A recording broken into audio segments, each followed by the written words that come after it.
So welcome, and we are here in September doing another refresher webinar, and so I'm glad you could be here. So let's get right into things, and let's start with a 3-minute breathing space. This is something that I teach in the class. We haven't really done this in a while, I don't think. So I think it's a good refresher and reminder as a way to take a breathing space, and you'll see how it works. There's also that, remember we had something called stop, and that's basically a 1-minute breathing space. So it's a real abbreviated version. So let's do this. So just sit comfortably. You can actually do this anytime, anywhere. This is one of those kind of on the go practices. But the way it goes is, so just sort of bring your attention inward. Close your eyes if you like, find a comfortable position, and just start by asking yourself, how am I doing? And see what comes up.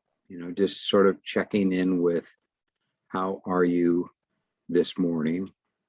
How's the day going? How's the past few days? But bringing yourself to the here and now. How are you right now?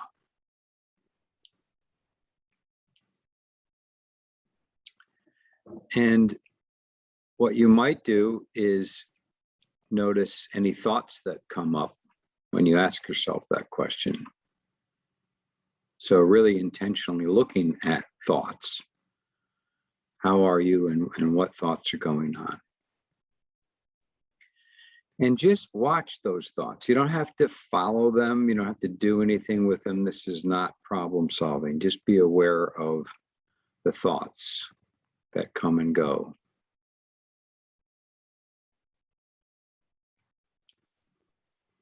And then in the same way, be aware of your feelings, any emotions,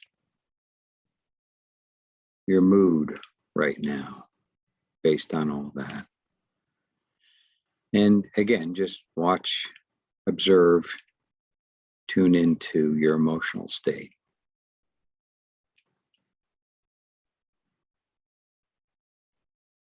And then the third area to be aware of is your body, and just tuning internally to any body sensations. So you might kind of do a quick scan of the body. Notice maybe there's some tension in the shoulders or somewhere else. Or maybe not. Maybe you're completely relaxed, but just kind of noticing what's going on in the body right now.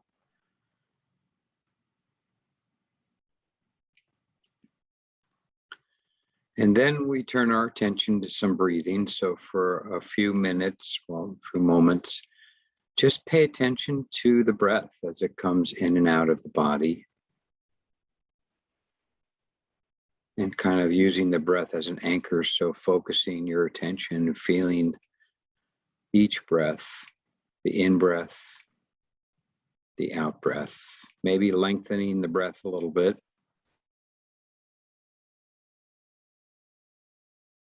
Slowing things down a little bit. And noticing when your mind travels, if you do jump to the future or review the past, just noticing that, and then coming back to the breath to re-anchor you.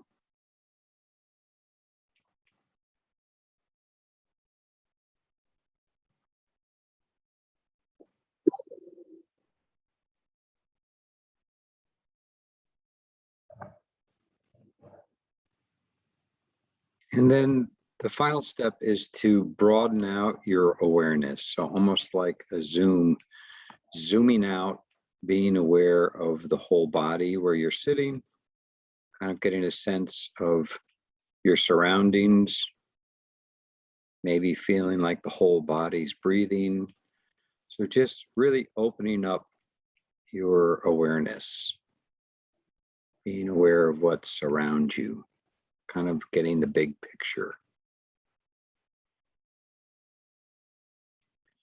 And then making an intention to bring this quality of awareness to the next activities of your day. Okay, and that's the 3-minute breathing space.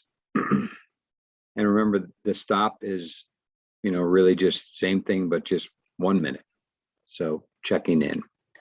So I'll just open it up and say, how's it going? I know a lot of you are doing some of these refreshers and the phone meditations and have your own and the apps and so forth, as well as some of you have participated in the Stress Less Challenge.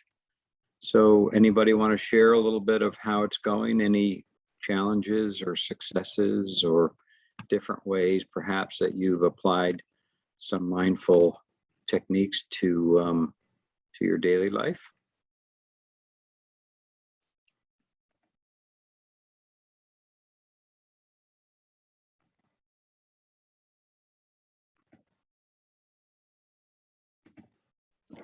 Hi, bud. It's Doris.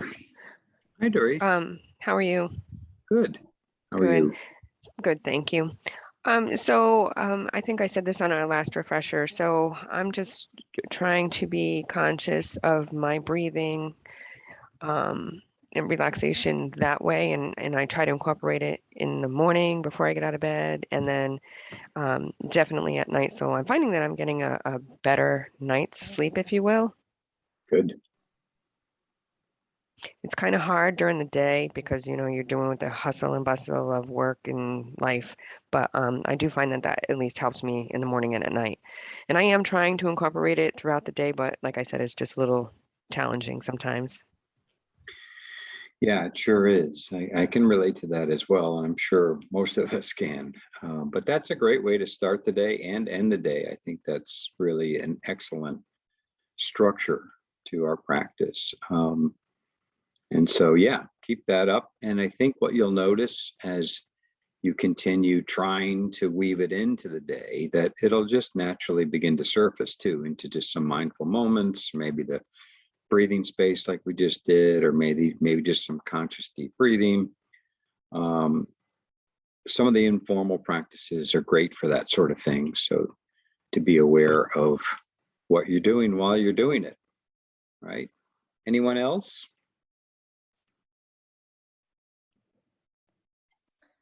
Hi, bud. It's Coralie. Hi, Coralie. I haven't been doing too well during the days myself, but I do start my mornings off with, prayers and stuff like that. So it does get me grounded a little in the mornings. Just when you come into work and, everything gets hectic, you tend to forget that you need to take time to just, breathe a little bit. So I'm struggling with that part. And the past couple of weeks have been a little hectic for me on the personal level also. So it is created a little bit of stress, but just need to try to get some of this breathing during the day that could help me to just relax a little more. Well, good. And thank you for sharing that. And that's really, that is sort of the challenge. And it's the reason why we practice. So keep up the practice when you are doing it in the morning. Like you said, it helps to ground you and remind you how important this stuff is. It is hard to carve out time. And I'm going to actually mention a little bit about that idea of time poverty that we all feel. And so we do this on a regular basis, if possible. I mean, that's really kind of the reason we practice is so that when things are stressful and when we are challenged with more difficult life events, this kicks in and this helps us perhaps. So, yeah. Again, it's sort of like training in the gym, but we're training our mind and we're training ourselves to be take care of ourselves and to breathe and to be able to kind of manage some of those things, some of those stressful things a little bit better. And, the quote here and the mini lesson, interrupting the stress cycle, bring on the relaxation response, learning to pause, to respond rather than react. That's really all part of that. And the quote, we are not troubled by things, but by the opinions we have about things. And I think that's the other part of all of this. And the type of meditation that I like to teach is insight meditation. So it's not just about breathing and relaxing and doing all that, but it's about having some insight into our thoughts and patterns. That's the 3-minute breathing space is great because you tune into what's going on in your mind, you tune into your emotions, and you really kind of get that that insight. So, all right. So another way of saying that is, well, these are just a reminder, just some things to stop. I mentioned the RAIN technique. These are different links. I'll send these out later. There's something called breaking the worry addiction, which I've sent out before. And that's a good way to kind of break that too. Because we tend to get worried. We tend to get addicted to our worry patterns. And they are conditioned and they're hard to change. It's not, you can't just snap your fingers and change them, right? So anyway, that's the idea, is that we're reconditioning, we're getting insight into it and we're reconditioning some of those patterns. Because as Mark Twain said, and this is kind of a different way to say what the quote said before, I've had lots of troubles in my life, most of which never happened. We do that as humans. We project and we worry about things that haven't happened, and we catastrophize things. So, and that's what happens when our mind wanders. And that's why in the meditation, we often come back to the anchor of the breath or the body or some other anchor. That's that training our mind to keep coming back time and time again, so that doesn't time travel. So we don't ruminate and worry and project. That really obviously takes us out of the present moment. So this is from to introduce the meditation of accept, stress, smile, and soothe. And I was trying to figure, and I said, as I told you, I'm not totally prepared. So I'm trying to figure out what I'm going to do here. So this will be our first meditation. So let's do this. And then I've got a couple of other things for you. So get comfortable where you're sitting and just let your body find that position that is comfortable for you, that is kind of a great meditative way to let your body just settle. And actually, before you settle, you might even want to stretch a little bit. You can just stretch out, you can reach up your arms, or you can stretch out your back, or you can just do a couple of cat stretches. Feel free to do that. Sometimes I find that's helpful to do before and after a meditation. So, and then just let your body settle. And you can close your eyes or you can keep them slightly open, your choice, but just turn inwards and let your body be relaxed, but also alert. And just notice where your mind is right now, kind of like we did before. How are you feeling? What thoughts are present? Just kind of notice. There might be lots going on, lots of things going on in your life. And so sometimes those files are still open in our minds. And so just kind of noticing that they're there and remembering, for now, you don't have to fix or analyze or problem solve. Just notice that they're there without getting caught up in them. That's sort of the trick.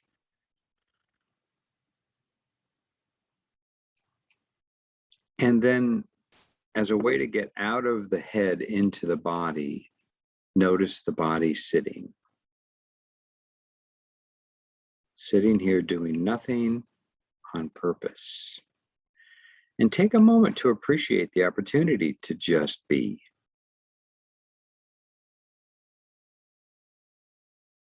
And anchor yourself in your body sitting. Allow the weight of your body to give itself up to gravity.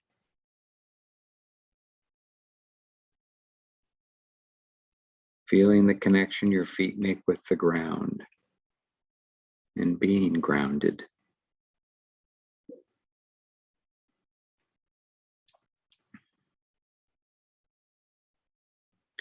And next, tuning into the breath. Maybe taking a couple of deeper breaths, expanding and rising on the in-breath, feeling the refreshment it brings, settling and subsiding on the out-breath, releasing, relaxing, letting go. And using the breath as an anchor, returning to the breath whenever your attention wanders. Do this gently and without judgment.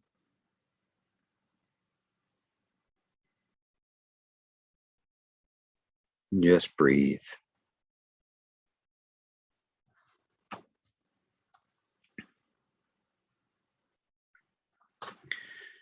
Now bring to mind a stressor, something mild or moderate. On a scale of 1 to 10, kind of maybe a 3 or a 4 or 5 at the most. Just something moderate. Bring it to mind and get in touch with it a little bit. Notice what arises in the mind and in your feelings when you do this. Again, not to fix or analyze or problem solve. Just notice what comes up when you think of this stressor.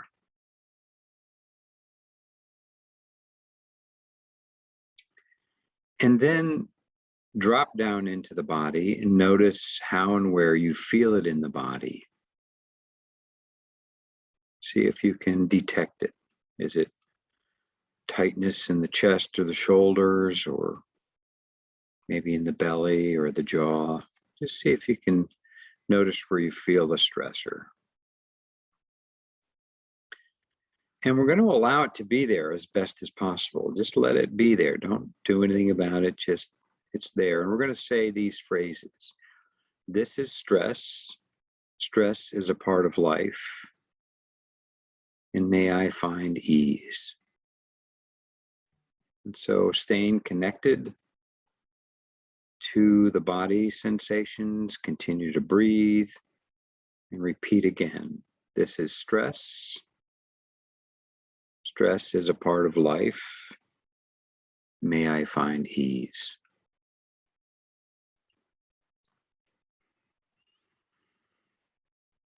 And now bring a smile to your face, just a half smile.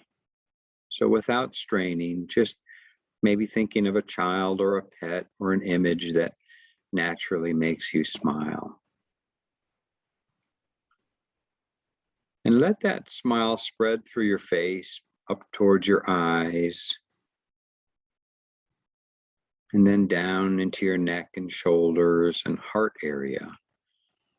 And see if you can feel that sense of warmth that a smile brings. It really sends a signal to the nervous system to be at ease and to soothe. That sense of lightheartedness, that you feel with a smile, let that spread down into the heart area. And just notice what that does for your experience. And see if you can just let things be just as they are for the moment. What might that feel like?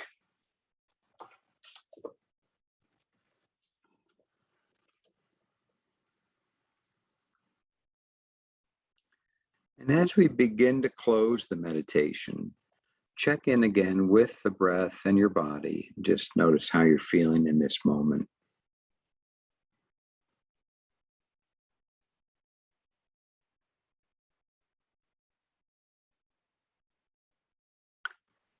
And if you'd like, you can feel free to make an intention to bring this forth with you to the next activities of your day.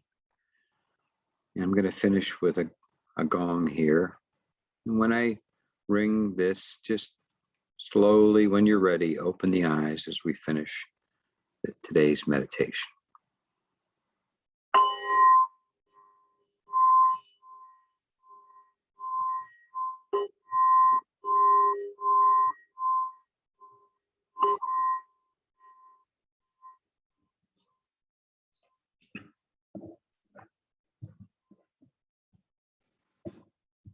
Okay, well, hope that was a little helpful, or hope you enjoyed that. Any feedback or any comments or any thoughts about that practice? And I thank you for your practice. I actually felt, this is Corley, I actually felt a little stress move from my neck and my shoulders. I was able to relax, so that was very helpful. Thank you. Yeah, that's the idea. Sometimes we don't realize that we are having the stress in our body. And so it's to kind of be more in touch with it, and then allow it to settle or relax. You can do some deep breathing or stretching. You can always do that. But also the point of it is to just let it be too, just accept it. Because usually what we try to do is we try to get rid of it. That's the first natural response. But so anyway, any other thoughts or reactions to that?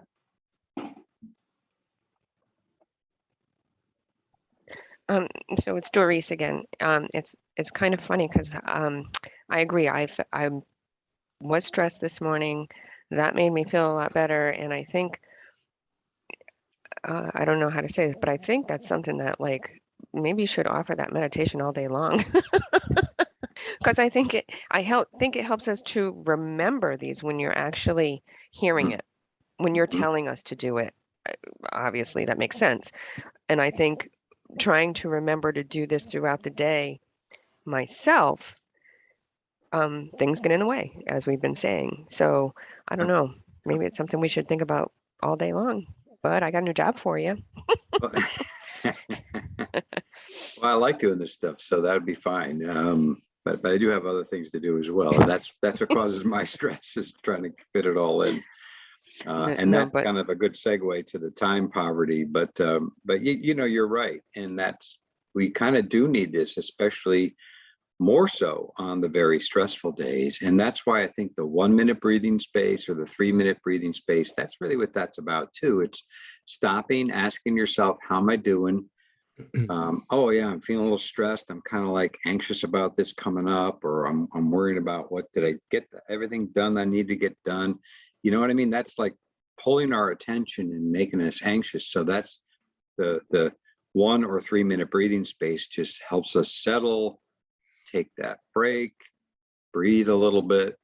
That changes our whole being, really, and then it allows us to move on without carrying that stress forward. So anyway, wanted to mention and I won't talk too much about this, but I'm going to actually include it a little bit in the stress less challenge too. This idea of time poverty versus time affluence.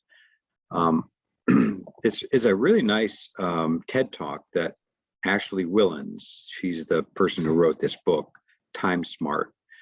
If you want to watch that, it's 15 minutes or so. And the link may not work if you're on a hospital computer. I tried it. I didn't go to YouTube. I think it's on YouTube. So you might have to just search for A Simple Strategy for Happiness. That's the title of it. But she talks about this idea that 80% of Americans report being time poor. And when you think about it, that affects so many areas of our life. It affects our work life, our home life. It affects our own happiness and well-being level. And the funny thing is, we think we spend more time working, but they've actually done studies to show that we have more free time now than we did in the 1950s. When I heard that, I thought, wow, that can't be right. But what it is, according to her anyway, and I think there are studies that back this up, is that what's going on here is we have an obsession now with technology. right? And think about it. Think about how often we are using our phones and our devices, and the amount of little pings and notifications that we get. So she says that's like time confetti. It breaks up our day into these little teeny bits. And so no wonder that we feel like we don't have time. We don't have time affluence. And in our society also, we kind of, making money and doing those things sort of, our values are a little bit messed up, right? We money buys happiness. So to me, the simple idea, and this is what I want to just leave you with, but I would encourage you to watch it because it's a great TED Talk, or even get the book if you want to really dig into it. But to me, the idea is that we can control some of this by, already you're doing it. So that's great. You're taking some time, you're carving time out of your busy day to do a meditation or a walk or whatever it is for yourself, and not to, see if you can detach from the technology during that time. Okay, maybe you're using an app to do it, but you know what I mean? Don't get distracted and pulled by the emails, the texts, all the notifications that come across, and just carve out that time. And as some of you mentioned, you're doing that at certain times of the day. So keep doing that, and do that strategically so that you can feel that that's the idea. You want to feel more that you have a little more time or a little more control over some of those, maybe longer periods of time. Maybe extend a 10-minute time to a half an hour, whether it's a meditation, or do a meditation and then some readings or something, or a walk in the woods. Those kinds of things are going to be really, really helpful to our stress levels. So little reminder for that. And on the next slide here, this idea that, we do tend to be our own, worst enemies. And I think the quote is from the old comic strip Pogo, if you remember that. It's pretty old. I have met the enemy and he is us. So the idea that, we tend to give ourselves a hard time. We tend to have our own thoughts and beliefs, that going back to that Mark Twain quote. And so this idea that, that we need to be kind to ourselves. So that's one of the reasons I was talking about the Ted Lasso challenge. And that idea that part of it is to be kind to ourselves, and that's going to help us be kind to others too, but treating yourself like your best friend, thinking, if you are going through that stressor or that challenge or whatever it is in your life, or say, maybe your friend was going through that, what advice would you give them? How would you soothe them? How would you attempt to make them feel better? And so, of course, the idea is to apply that to yourself, to do that kind of self-coaching. So instead of being an inner critic, turn that into an inner coach, a supportive Ted Lasso, if you will. And again, it takes practice, because we tend to send ourselves some pretty difficult messages.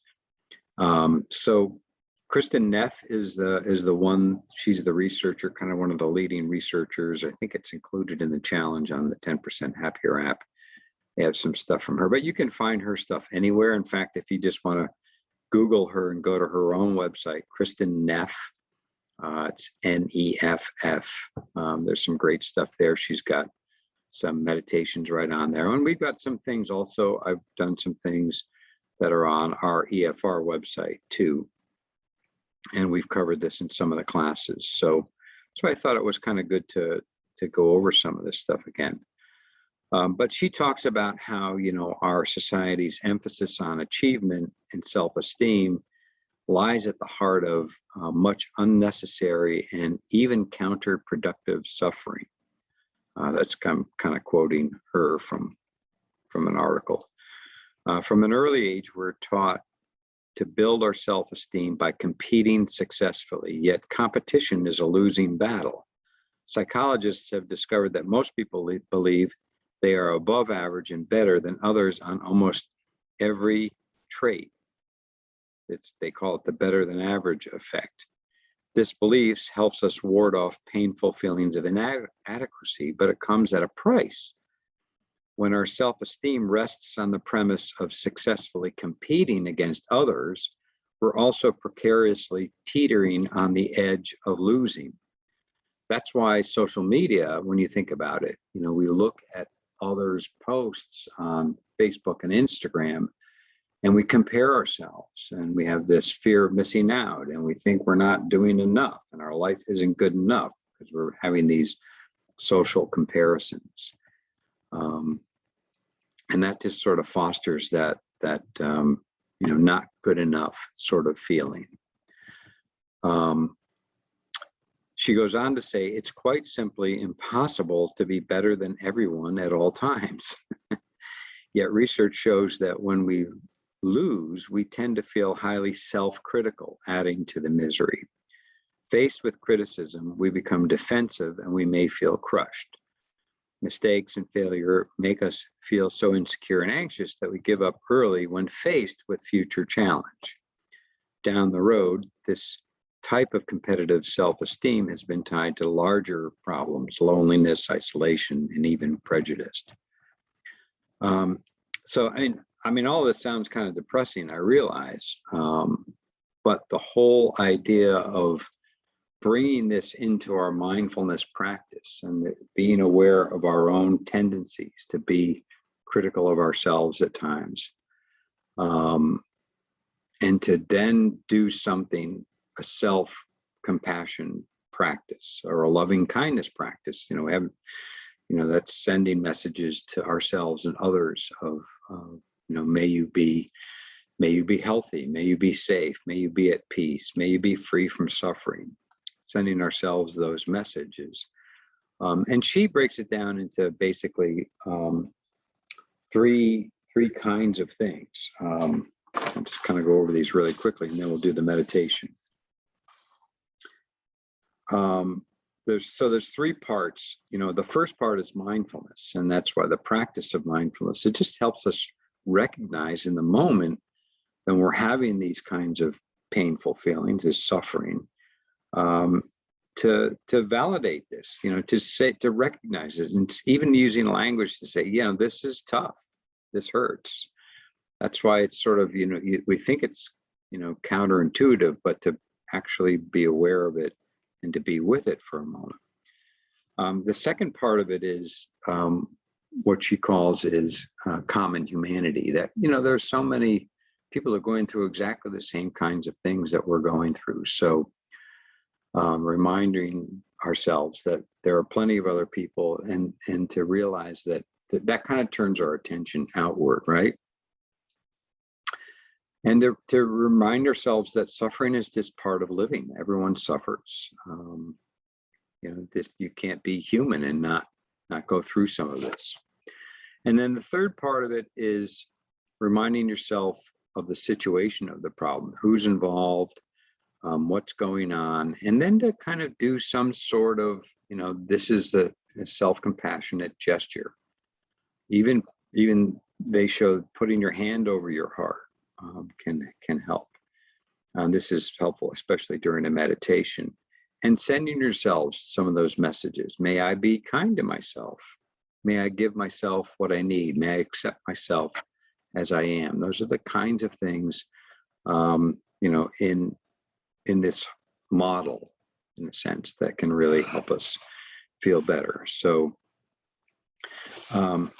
let's do this meditation now. And this is going to be the breathing compassion in and sending compassion out. So I really like this one because it's a nice balance between soothing and comforting ourselves and sending that to someone else. All right, so again, finding a comfortable and kind posture, a posture that would be good for yourself. Closing your eyes. Coming home to your body. Noticing the feeling of your body in the chair, your feet on the floor. Noticing any internal sensations that may be present right now. You may notice the beating of your heart or the feelings of some pulsing energy.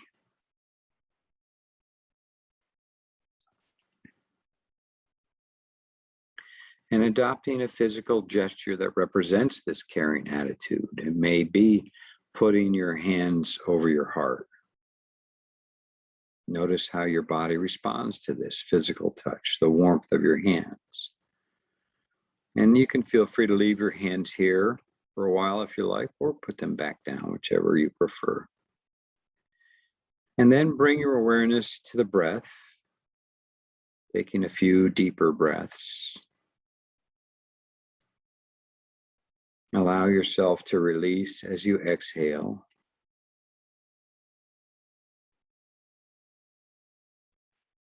And then let your breathing return to a normal, natural rhythm. And when your mind wanders, which it will, just notice that and simply call back your attention with the same quality you might use with a puppy that's wandered off. Gently usher it back to where it needs to be in the moment.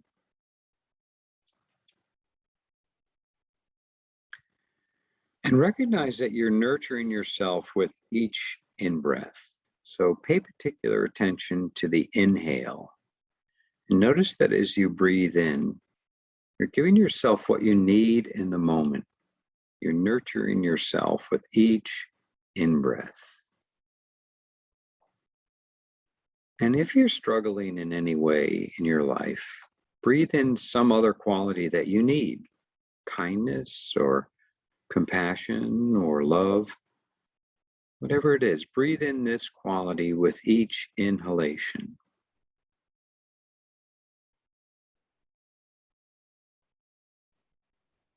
Or allow yourself to really receive something good for yourself with each inhalation.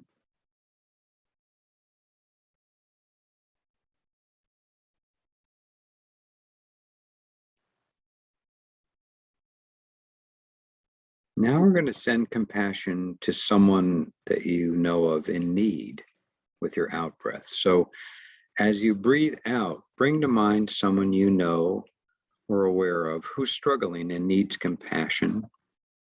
Allow their image to arise in your mind's eye. Direct your out breath to them, sending them what they need in the moment. Kindness or love or compassion. So with each out breath, send something good to this other person who is also struggling.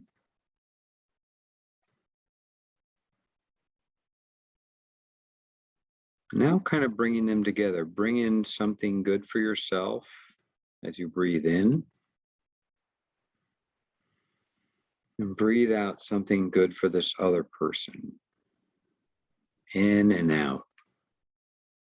One for me and one for you. In for me and out for you. If your mind starts to wander, you can refresh the image of yourself or of your other person in your mind's eye. Maybe put your hands on your heart again. Just to physically connect you with this sensation of care.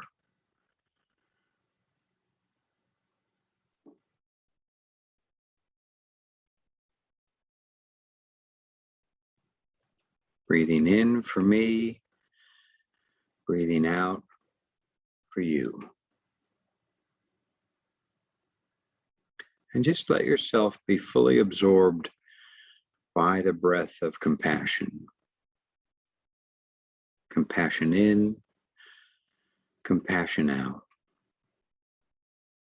You can hold your own suffering fully and also hold the suffering of this other person.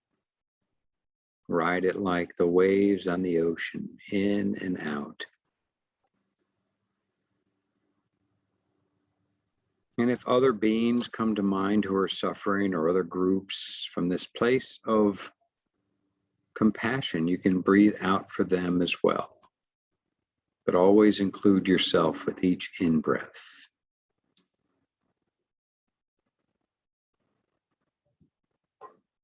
And when you're ready, you can release your focus on the breath and on the practice, and simply come back to your body and allow yourself to feel whatever it is you're feeling in this moment, and to be exactly as you are.